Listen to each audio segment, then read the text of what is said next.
जय हिंद दोस्तों, welcome back to our YouTube channel mystery finder. दोस्तों आज का जो वीडियो है जिसका टाइटल है हिंदू का नाम लेकर रोजी कमाते और उन्हें काफिर भी कहते, डूब मरो पाकिस्तानी। चलो वीडियो को देखते हैं।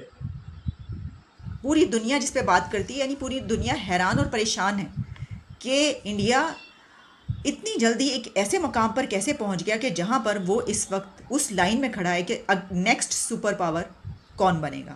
उस लाइन में वो भी मौजूद है। इंडिया के जोन से बंदों का नाम लेके कॉल सेंटर के अंदर हमने अपना काम शुरू किया हुआ है कि भाई मेरा नाम जोन सा है ना अहमद नहीं है, मेरा नाम तो देव है।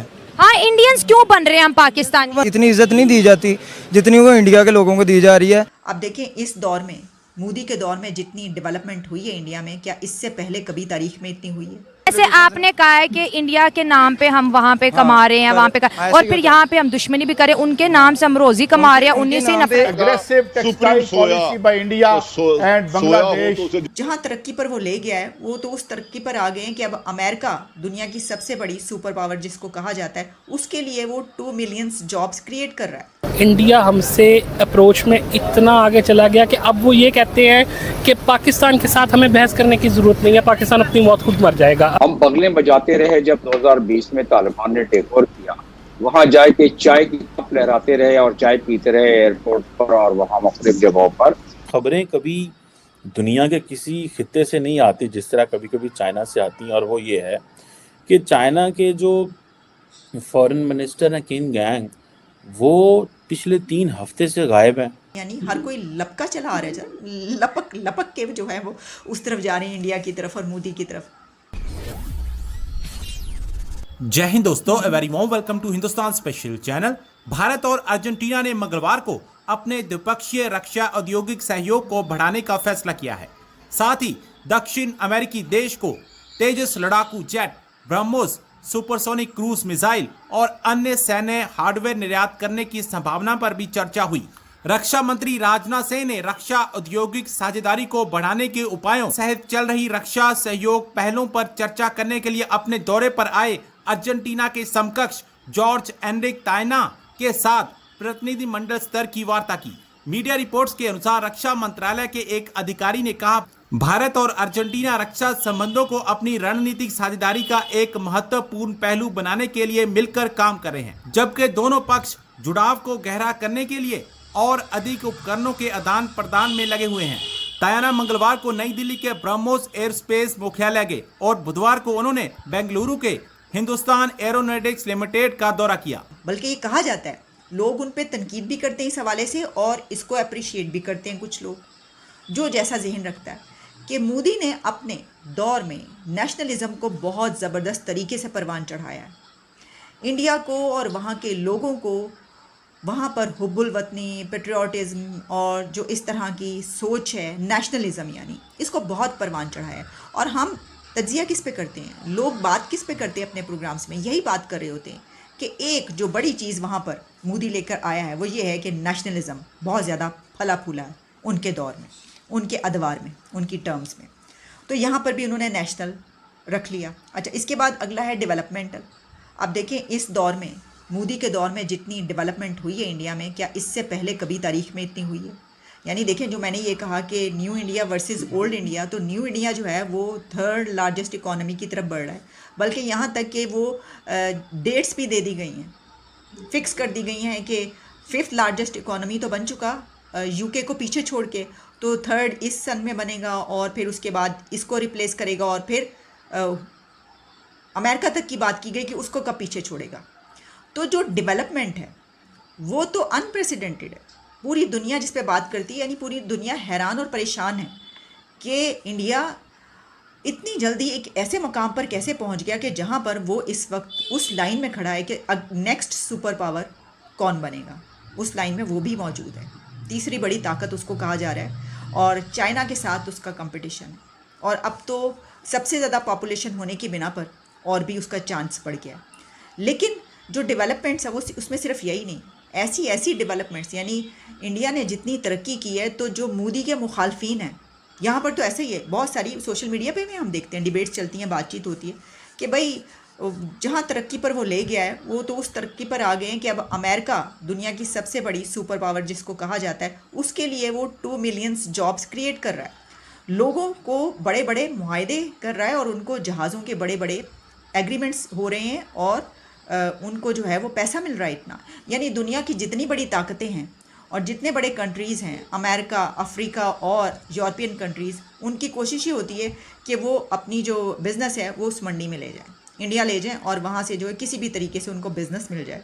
और फिर इसमें हम सबके नाम क्या लें कि जो डेवलपमेंट्स हुई हैं वो तो हम करते रहते हैं, लेकिन हम तो इस वक्त इस एक उसके हवाले से कर रहे हैं ना कि ये जो उन्होंने नाम रखा है तो ये तो मोदी का ही एजेंडा है जो उन्होंने अपना नाम रख लिया। तो डेवलपमेंटल इस हवाले से अब इंक्लूसिव जो है, तो देखिए इंक्लूसिव पे तफरीक पाई जाती है, यानी ये कि लोग ये कहते हैं, एक परसेप्शन ये भी है या एक बात ये की जाती है कि जो मुसलमान हैं वो उनको पसंद नहीं करते या उनकी जो पार्टी है उसको पसंद नहीं करते। लेकिन हमने ये देखा कि अभी कुछ अर्सा पहले जो गुजरात में इलेक्शन हुआ वहाँ पर मोदी जीत गया बड़े मार्जिन से, और वहाँ पर कहा गया कि मुसलमानों का वोट भी नरेंद्र मोदी को पड़ा है। तो सब हैरान रह गए कि ये तो ये कहा जाता है कि जनाब मुसलमान खिलाफ हैं, तो ये तो मुसलमानों का वोट भी नरेंद्र मोदी को पड़ा है। ये भी बात अपनी जगह पर है, लेकिन ये जो अलायंस बना है तो राहुल पायन तुसी मोदी दा एजेंडा चुक लेता है और चुरा लिया, तुसी चुरा लेता है अपने मुखालिफ नरेंद्र मोदी दा एजेंडा की कीता है तुसी। लेकिन मसला ये है राहुल पायन कि हुण तानू कम बड़ा करना पैना है, क्योंकि अगर राहुल गांधी और उनकी पार्टी जीत जाती है, फर्ज कह सकते हैं कि जी हमें क्या पता कि कौन जीतेगा, क्योंकि जैसा मैंने आपको बताया, खैर इसके ऊपर भी हम प्रोग्राम के एंड तक जाते जाते कोई बात करेंगे, जो मेरा अंदाज़ा बताऊंगी। लेकिन इसमें ये जो एजेंडा है नेशनल डेवलपमेंटल, ये तो हो गया, ये तो करके दिखा दिया मोदी ने, जिसके ऊपर तालियां बज रही हैं पूरी दुनिया में। एलोन मस्क ये कह रहा है कि उनके मुल्क में मैंने जाना है, मैं तो फ़ैन हूँ।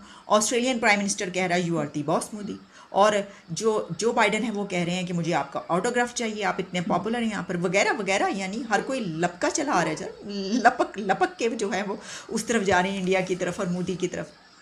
तो हैं जी, इस वेले में, इस वक्त में आपने ये जो एजेंडा अडॉप्ट किया है तो ये तो हो चुका। LA पासपोर्ट इंडेक्स की रिपोर्ट के मुताबिक इंडिया का पासपोर्ट रैंक इम्प्रूव हुआ है, जबकि अगर हम पाकिस्तान की बात करें तो पाकिस्तान का पासपोर्ट वर्स्ट रैंक कर रहा है 4th नंबर पर। तो हम जानेंगे पाकिस्तान की आवाम से राय कि क्या वजूहात है कि इंडिया का जो पासपोर्ट है, इंडिया का जो वर्थ है ग्लोबली, वो हर गुजरते दिन के साथ इम्प्रूव हो रही है। लेकिन अगर हम पाकिस्तान की बात करें, इस साल के शुरुआत में पाकिस्तान का जो रैंक था लो लेवल पर था, लेकिन 5th पे था, लेकिन अब 4th नंबर पे आ गया और ये वर्स्ट 3 रैंक दिया गया है पाकिस्तान के पासपोर्ट को। कॉल सेंटर्स बने हुए हैं अपने पाकिस्तान में भी, बने हुए हैं इंडिया में भी हैं। अब वो इंडिया के जो से बंदों का नाम लेके कॉल सेंटर के अंदर हमने अपना काम शुरू किया हुआ है कि भाई मेरा नाम जो है ना अहमद नहीं है, मेरा नाम तो देव है। हाँ, इंडियंस क्यों बन रहे हैं हम पाकिस्तानी? बन रहे हैं क्योंकि पाकिस्तानियों को इतनी अवेयरनेस नहीं है ना, वहाँ पर इतनी इज्जत नहीं दी जाती जितनी वो इंडिया के लोगों को दी जा रही है। क्योंकि यहाँ पर हर महकमे के अंदर करप्शन है, हर महकमे के अंदर आप देख लें, वापडा के अंदर करप्शन है, पुलिस के अंदर करप्शन है। सिर्फ वाहिद इदारा देख लें कि आप रेंजर्स मिल जाएगी, आपको आर्मी मिल जाएगी, लेकिन उसका नाम भी बदनाम किया हुआ है हमारी जो। नहीं, जैसे आपने कहा है कि इंडिया के नाम पे हम वहाँ पे कमा रहे हैं, वहाँ पे और फिर यहाँ पे हम दुश्मनी भी करें, उनके नाम से हम रोजी कमा रहे हैं, उन्हीं से नफरत। थैंक यू दोस्तों वीडियो को देखने, यहाँ तक कम्प्लीटली देखने के लिए। और यहाँ तक आपने कंप्लीट देखा, यानी आपको भी इसमें इंटरेस्ट हुआ होगा। और ये बात सही है दोस्तों कि पाकिस्तान के जो लोग हैं वो इंडिया के नाम से रोटी कमा रहे हैं। उसका हमने एक लाइव एग्जांपल देख लिया, जो यूक्रेन वाला और रशिया वाला जब युद्ध हुआ था, अभी चालू भी है, वैसा नहीं ख़त्म हो गया, अभी जब वो युद्ध हुआ है तो उस समय जब इंडियन यहाँ के जो मोदी जी ने यहाँ से प्लेन भेज के इंडियन पब्लिक को इधर लाया गया, तो पाकिस्तान पब्लिक खुद इंडिया का नाम दे के वो अपने देश आ रहे थे। और दूसरी बात, पाकिस्तान को कहीं पे भी जाना होगा तो उसका पासपोर्ट जो है वो, सही बात है कि उसका वर्स्ट पासपोर्ट है, 4th नंबर पे है, मतलब ख़राब पासपोर्ट में लास्ट है 4th नंबर पे जो है, फर्स्ट है 4th ख़राब वाली लाइन में, तो 4th नंबर पे पाकिस्तान है।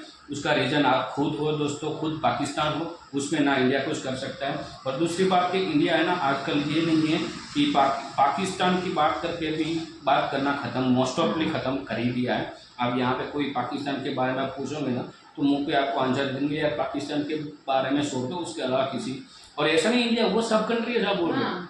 और कॉल सेंटर छोड़ दो, आपको जॉब भी इंडियन के नाम से मिल रही है। और आपको यूके कनाडा में हमने जो वीडियो देखे वहाँ के जो ब्लॉग है वहाँ पे लिटरली बोल रहे हैं कि हम जब तक इंडिया का नाम नहीं लेंगे ना तब तक हम यहाँ पे जॉब नहीं देंगे, हमें यहाँ पे कोई रोटी भी नहीं देंगे, ठीक है, और रहने भी नहीं देंगे। वहाँ पे जो रूम शेयर करते हैं ना, जो सिंगल लोग जाते हैं, सिंगल रहते हैं, हॉस्टल में रहते हैं वो लोग, तो वहाँ पे भी वो लोग इंडिया ही लिखवाते, कहाँ से, तो इंडिया से ही बोलते हैं। ये हमने लिटरली पाकिस्तान की आवाम के मुंह से सुना है। और इस वीडियो में तो आपने ऑलरेडी सुन लिया है कि कॉल सेंटर से हम जब कॉल करते हैं तो हम पाकिस्तान से ऐसा कर दिया तो वहाँ का कुछ नाम लेते हैं तो हमारी कोई इज्जत नहीं करते। इंडिया का नाम है तो इंडिया की इज्जत है यार, मोदी जी की वजह से इज्जत, ऐसा नहीं कि सिर्फ मोदी जी की वजह से ही है, बट मोदी जी ने मेहनत किया है। मोदी जी ने बोला है कि मतलब मोदी जी का जो सोच है, जो थिंकिंग है कि मैं यहाँ पर जो सुबह उठूँ ना तो उठने के बाद रात के सोते समय तक और सोने के लिए भी मुझे जिस प्रोडक्ट की रिक्वायरमेंट है ना वो प्रोडक्ट अब इंडिया में बननी चाहिए। वो प्रोडक्ट भले महंगी होगी चलेगा हम इंडियन वालों को, बट वो प्रोडक्ट हम इंडिया में बनाएंगे। हम बाहर से अब हम पहले इंपोर्ट कर रहे थे, अब हम एक्सपोर्ट कर रहे हैं। हमारा जो ट्रेड है जैसे कि फ्रांस के अब रुपीस में ट्रेड स्टार्ट हो गया, अब तक हम डॉलर में ट्रेड कर रहे थे। अभी और भी कंट्री के साथ बात चल रही है जैसे कि श्रीलंका है, बांग्लादेश है, पाकिस्तान, वहाँ पे अभी हम रुपये में ट्रेड करेंगे। जो एशियाई कंट्री है उससे पहले स्टार्ट हुआ है और एशियाई कंट्री के बाहर भी जाएंगे और सब जगह पे हम अब डॉलर में ट्रांजेक्शन करना ही बंद कर देंगे।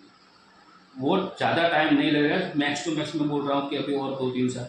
और मैं अभी इस वीडियो पे आपको एक चैलेंज देता हूँ, अब आज 2023 से लेके 2030 का आप भारत देखना।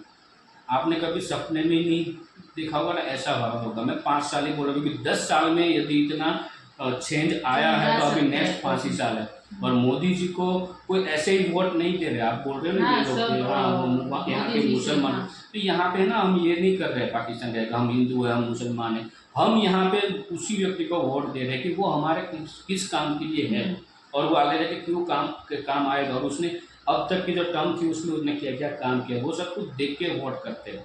और जैसे आप बोल रहे थे यार मुसलमान भी देते ना वोट, क्योंकि खास करके वहाँ महिला के लिए हेल्प किया मोदी जी ने, ट्रिपल तलाक खत्म किया, तो वोट तो मिलेगा मोदी जी को। और सिर्फ उसके लिए ही नहीं है, क्योंकि मोदी जी ऐसा नहीं सोचते कि ये मुसलमान है या ये हिंदू है या क्रिश्चियन है, ये कोई और धर्म का है, ऐसा यहाँ पे अब नहीं रहा है। और आप जो बोल रहे हो ना वो यार आप बोलना ही बंद कर दो और खास करके इंडिया के साथ आप कंपेरिजन करना बंद कर दो, क्योंकि अब इंडिया इतना आगे चला गया है जहाँ तक आपकी नज़र भी नहीं पहुँच पाएगी। ठीक है, तो यहाँ पर आपका नाम लेना ही छोड़ दिया। पाकिस्तान मतलब खत्म, नाम पाकिस्तान मतलब खत्म, ये वाला वर्ड्स यहाँ पे यूज़ होता है। मेरे पास कोई आंसर नहीं है, ऐसा वर्ड्स यहाँ पे अभी यूज़ होता है नहीं। पाकिस्तान में भी बहुत अच्छा, वैसे भी वहाँ के यंगस्टर अभी जैसे कि हम रियल एंटरटेनमेंट टीवी चैनल, वहाँ की यूट्यूब चैनल देख रहे हैं तो बंदा अच्छा काम कर रहा है। और 2-3 और फीमेल है एंकर, वो भी अच्छा काम कर रहे हैं। वो जागरूक करके उसके नागरिक को वहाँ पर, उसके नागरिक जागरूक होने जैसे है ही नहीं, एक पूरा नेगेटिव ही है ही नहीं कोई जागरूक हो सके। बस यही सोचना यार इंडिया ने ये कर दिया, इंडिया ने वो कर दिया, हमने ये, अरे यार सरकार पे भरोसा रखोगे तो यही आ रहा है, क्योंकि आपकी जो गवर्नमेंट है ना वो आवाम का पहले नहीं सोचती है, वो पहले खुद का सोचती है। आज तक का मैंने जितने भी वहाँ पे के जो पीएम रह चुके हैं उसकी मैंने हिस्ट्री थोड़ी बहुत ढूंढा है ऑनलाइन, तो उसमें यही ज़्यादातर देखने को मिला। जैसे ही उसका टाइम पीरियड ख़त्म हुआ वो कोई और कंट्री में जाके वहाँ का PR मिल गया, वहाँ पे उसको मकान वगैरह मिल गया, बट यही के लिए तो वो PM बनते हैं या यही के लिए तो वो वहाँ पे मंत्री बनते था कि उसको UK कनाडा में जाने के लिए कोई रोके नहीं और वहाँ पे उसकी प्रॉपर्टी हो जाए तो वो पाकिस्तान छोड़ के निकल जाए। इसीलिए आवाम के लिए कोई नहीं सोचता, मेरे को तो ऐसा ही लग रहा है। अदरवाइज वहाँ का एक सिटी है कराची, जो गुजरात से नज़दीक का सिटी है कराची, वो जैसे यहाँ पे इंडिया में मुंबई है बिजनेस हब था, वैसे वहाँ पे वो बिजनेस हब है ऑलरेडी। उसको डेवलप किया जाए तो पाकिस्तान की आर्थिक जो स्थिति है ना उसमें मैं बोलूँ एटलीस्ट 30% तो बढ़ोतरी, 20 to 30% बढ़ोतरी होगी और रोज़गार 20 to 30% और बढ़ेगा। उस सिटी को अच्छे डेवलप करें तो, क्योंकि वहाँ पे जो ट्रेड के लिए मतलब तो सब कुछ इजी है कराची से। तो इसी वजह से मेरे को लग रहा है, ये मेरा थिंकिंग है, मैं कोई स्टेटमेंट नहीं दे रहा हूँ, फिर आपकी सोच है, आपको किस हिसाब से लेना है। दोस्तों इस वीडियो के बारे में आपकी क्या राय है आप हमें कमेंट में लिखकर जरूर बताइए। और इस चैनल पे आप नए हो, चैनल को अभी तक सब्सक्राइब नहीं किया है तो आप सब्सक्राइब कीजिए, उससे हमें बहुत ही मोटिवेट मिलता है, उस मोटिवेशन से हम और नए वीडियो आपके लिए लाते हैं। तो मिलते हैं अगले नेक्स्ट वीडियो में, तब तक के लिए दोस्तों जय हिंद जय भारत।